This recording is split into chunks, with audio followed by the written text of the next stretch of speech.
चेहरे से दानों के निशानात खत्म करने का टोटका।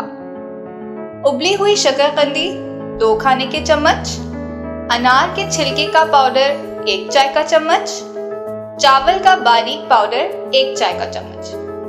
बनाने का तरीका, एक प्याले में तमाम अज्जा को शामिल करें, दूध शामिल करके पेस्ट बना लें।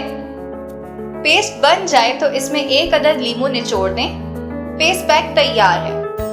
इस्तेमाल का तरीका, जब आप चाहें अपने चेहरे पर स्क्रब करें, थोड़ी देर बाद धो लें। इंशाअल्लाह चंद दिनों के इस्तेमाल से ही चेहरे से तमाम धब्बे दूर हो जाएंगे, रंगत निखरेगी और जिल्द बच्चों की तरह नरमो मुलायम हो जाएगी।